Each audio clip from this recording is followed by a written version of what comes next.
Friends, हमने last lecture में salary का ग्रेच्युइटी का कंसेप्ट देखा था।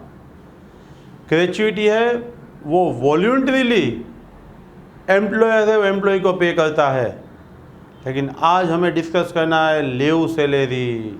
What is leave salary? आपको संडे के दिन छुट्टी थी, लेकिन आप घर पे नहीं बैठे, ऑफिस पे आके काम किया, तो आपको एम्प्लॉयर एक्स्ट्रा सैलरी पे करेगा। That is the leave salary. Leave salary के लिए सेक्शन है 10(10)AA। लीव सैलरी आपको वाइल इन सर्विस, जब आप सर्विस पे हो तब मिलता है तो टैक्सेबल है। While in service, job continue है तब मिला है तो टैक्सेबल टू ऑल।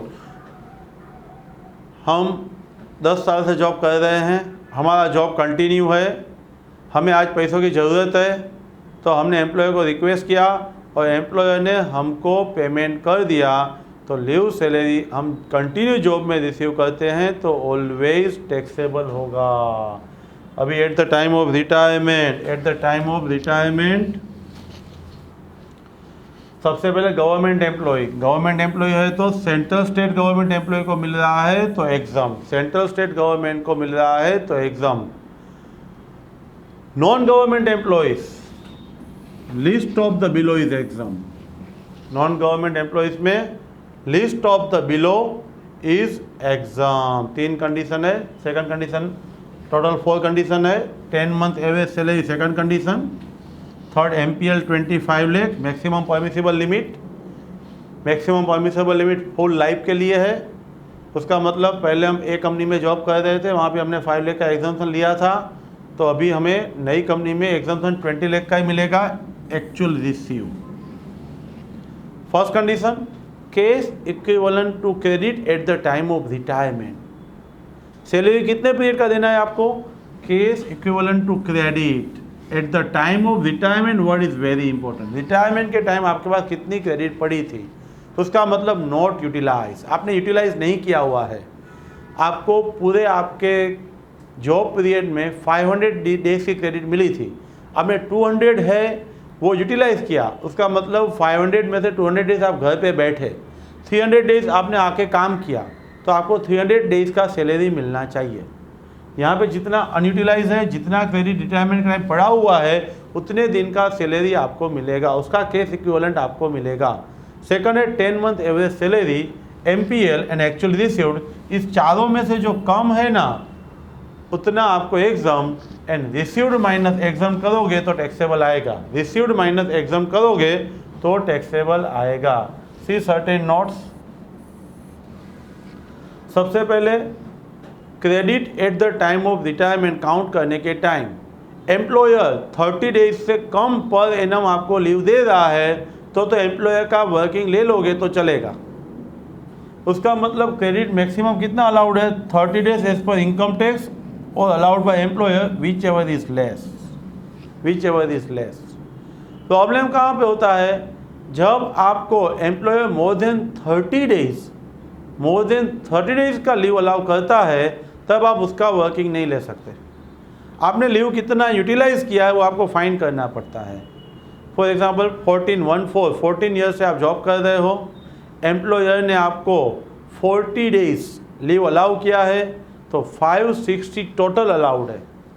उसमें से आपने 300 यूटिलाइज किया है तो 260 क्रेडिट पड़ा है, तो 260 का आपको सैलरी देने का नहीं है, वो आपको ख्याल रखना है। लेट मी सी, ये हम एग्जाम्पल से समझते हैं। आप 14 ईयर्स से जॉब करते थे, 40 डेज आपको अलाउ था, 560 as per employer allowed 40। Credit पड़ा कितना है? Credit at the time of retirement,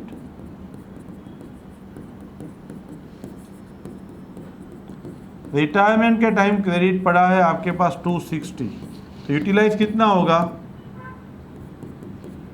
utilise होगा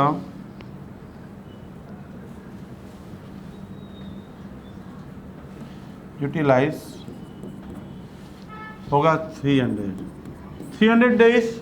आप घर पे रहे, 260 डेज का क्रेडिट आपको पड़ा है, तो ऐसा मत सोचो 260 डेज का सैलरी पे कर दो। क्यों? यहाँ पे 40 डेज से ज़्यादा है। 40 से कम होता तो ये वर्किंग हम ले लेते, लेकिन 40 से ज़्यादा है तो हमारा इस पर IT का वर्किंग करना पड़ेगा। 14 × 30 यानी 420, उसमें से यूटिलाइज किया है हमने 300, 120 unutilise credit at the time of retirement, उसको मंथ में कन्वर्ट करना है एंड मंथली सैलरी मल्टीप्लाई करना है। यहाँ पे 120 / 30 करके अब 4 मंथ है उसका आपको सैलरी लीव सैलरी में मिलेगा। इसीलिए ये समझो 30 days allowed which ever is less. Credit unutilise find करने के लिए आपको टोटल में से यूटिलाइज लेस करना है as per income tax.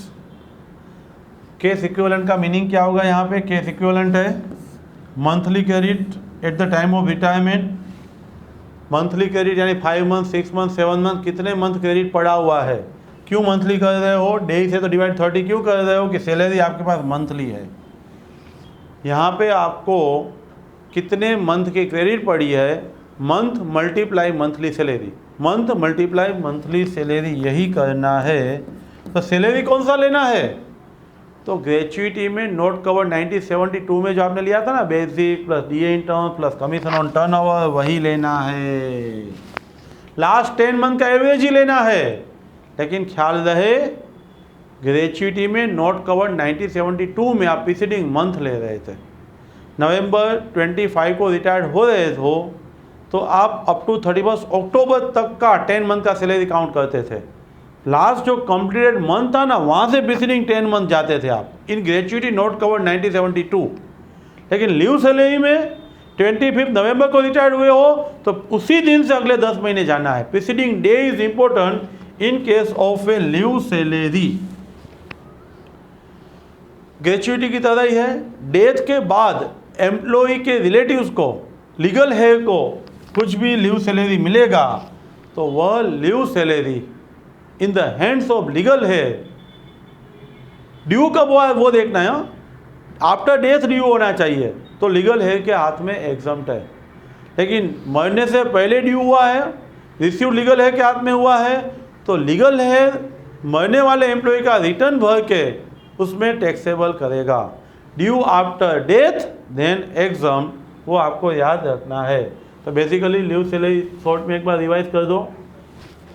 Leave salary central state government employ है हमारे पास, तो लीव सैलरी है, एग्जम्प्ट है, वाइल इन सर्विस है तो टैक्सेबल है, and cash equal to credit at the time of retirement, उसके लिए आपको credit in terms of month multiply salary लेना है। Credit in terms of month find करने के time income tax per annum 30 days allow करता है।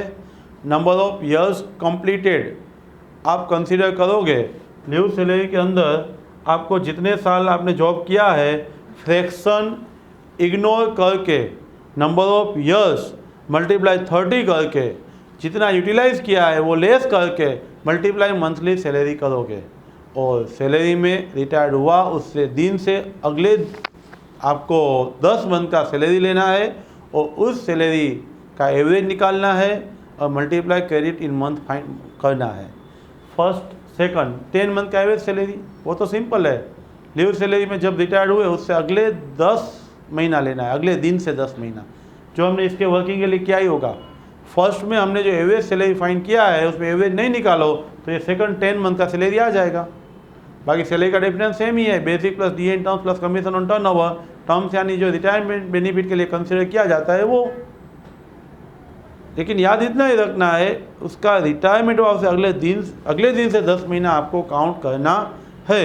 यहाँ पे एवरेज निकालने के लिए डिवाइड 10 करना है, यहाँ पे डिवाइड 10 नहीं करना है। MPL हमने देख लिया पूरे लाइफ में है, पहले एग्जाम्पशन है तो लेस करना है। एक्चुअल रिसीव्ड है, एक्चुअल रिसीव्ड में से एग्जम्प्टेड है वो लेस करोगे तो आपको टैक्सेबल सैलरी मिल जाएगा।